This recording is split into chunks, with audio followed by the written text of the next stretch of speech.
to. Alam nyo na siguro kung anong ibig sabihin nun, guys.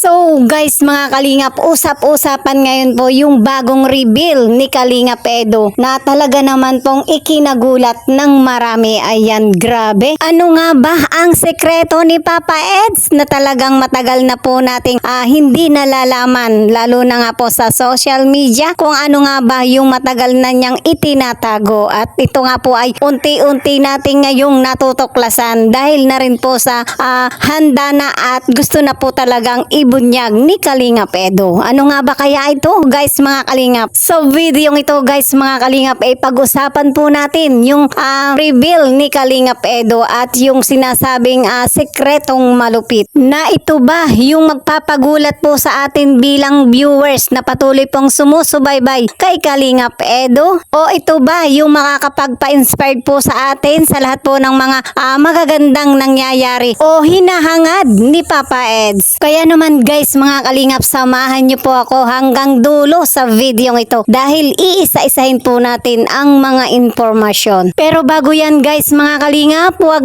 niyo pong kalilimutang mag-subscribe, pa-like, share and comment na rin po dito sa ating munting channel nang sa ganun po swak na swak po tayo sa panlasa ni YouTube. So tuloy-tuloy na po tayo guys mga Kalingap sa pagbibigay po natin ng panibagong reaction regarding nga po sa sekretong malupit ni Kalingap Edo, kung saan meron po siyang i-reveal na matagal na po niyang itinatago. Ayan, at ngayon nga po ay handang-handa na si Kalingap Edo na para ibunyag. Marahil po napapanahon na para unti-unti pong ipaalam ni Kalingap Edo yung mga bagay na nagbigay po sa kanya, yung mga bagay na nakapagpapasaya po sa kanya, at ito nga po yung kanyang pinapangarap. Ayan, grabe, diba? So sa pagkakataong ito guys mga Kalingap ay alamin na po natin yung reveal ni Kalingap Edo. At heto na, wag na po nating patagalin pa. Pero ito po guys, surprise ito yung pupuntahan natin guys.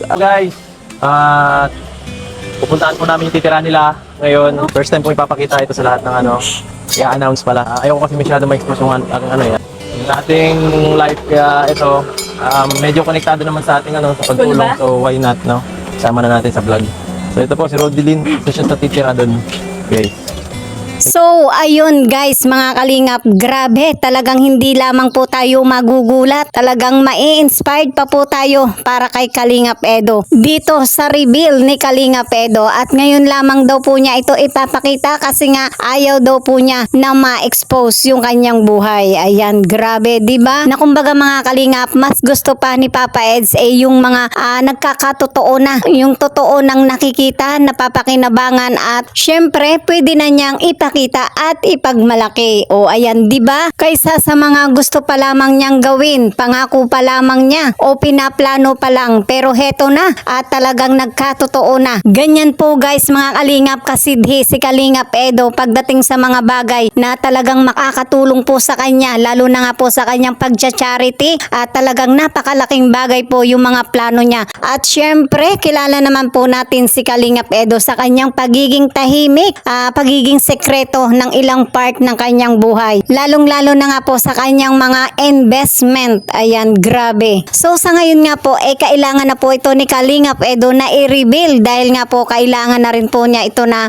isama sa kanyang pagbablog. At syempre yung lahat po ng kanyang mga scholars dito po patitirahin ni Kalingap Edo habang sila nga po ay pumapasok sa school. Ayan, grabe, diba? Ganyan po katindi tumulong si Kalingap Edo sa kanyang mga beneficiary at talagang full support. Paano pa kaya guys mga Kalingap kung mag-asawa na si Kalingap Edo at magkapamilya? Sure na sure po tayo na hindi po si Kalingap Edo magpapabaya. Ayan, dahil nakikita naman po natin sa kanyang mga pagsisikap, nagagawa po niyang pagsikapan yung kanyang mga beneficiary, mas lalo pong pagsisikapan ni Kalingap Edo kung sakali nga pong dumating na sa panahon ng kanyang pag-aasawa at pagkakaroon nga po ng pamilya. Diyan ka na, sige na. Bihira. Ito mga excited to guys. Kuya, pag ano, magpasok mo. Excited sa una lang yan. kasi panibagong makilala ba? Oo. High school life ngayon, di ba nang makilala nila kaya excited yan. Para sir din lang hanggang first week lang kahit ano, excited eh. Hanggang first week lang talaga masaya eh. Pag mga bayan na. Oo. Siyempre, kilala na nila yung mga classmates nila. Pero masaya yung ganyan school life. Oo, College life, yung ganyan mga pag-eskwela. Wala pang masyadong pressure. Oo. Hindi mo pa masyado maano yung buhay. Pero pagka-graduate mo talaga, doon na talaga nagsisimula ang unay na hirap. Kasi panibagong dagok na naman sa harapin mo dyan eh, pagka-graduate mo. Yes, pagka ano talaga, doon talaga nagsisimula pala kapag graduate ka. Kaya pag nag-aaral, seryosohin natin kasi sayang eh. Ano? Tanungin mo sila kung seryoso sila. Guys, seryosohin yung pag-aaral nyo kasi hindi natin alam kung hanggang saan yung ating may tulong. Kaya yun na lang talagang mga pinaka-maibibigay namin sa inyo eh. Kaya huwag kayong magbulak-bulak at pagbutihin nyo. Sakali. At ang pang... Ito guys, i-reveal ko na guys. First time na. First time nyo guys malalaman. Ito po ay matagal na nating pag-aari. Saan dito? Dulo, sa may puti. So yun po, alam nyo na siguro kung ano ibig sabihin nun guys.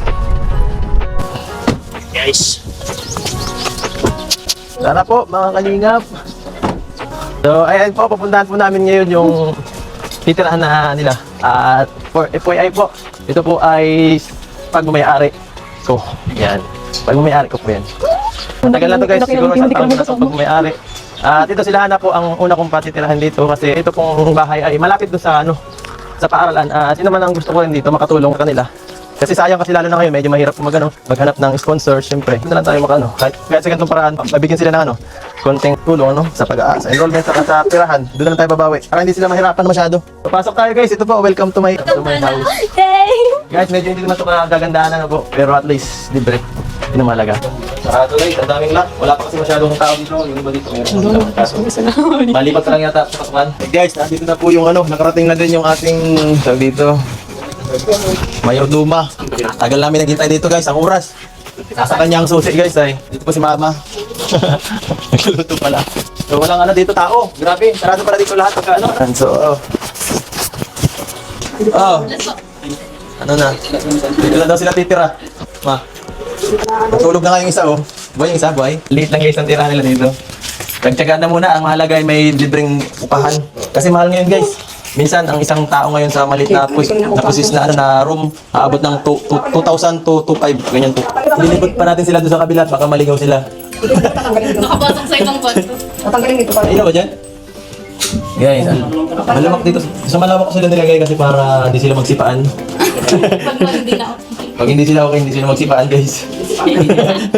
Meeting muna kami guys. Sana ay makatulong sa inyo yung pinano ko, yung bahay na titirahan. Kung may problema dun sa sa titirahan, guys, sabi lang kayo kasi one call away naman ako. Si mama, lagi namang nag-aasikaso doon. May problema para mas-solusyonan agad, So, bago ang lahat, ito, grabe. At ito po, mayroong pinapaabot sa akin si Tita Mercy. Tita Mercy Fernando. Ayan, syempre, una, para kay Rodeline. Yan po. Yan, para sa'yo. Thank you po. 3-5. Salamat Tapos po. kay Hanmei, pares lang sila. Thank you po, tita. Thank you po. Grabe, sana.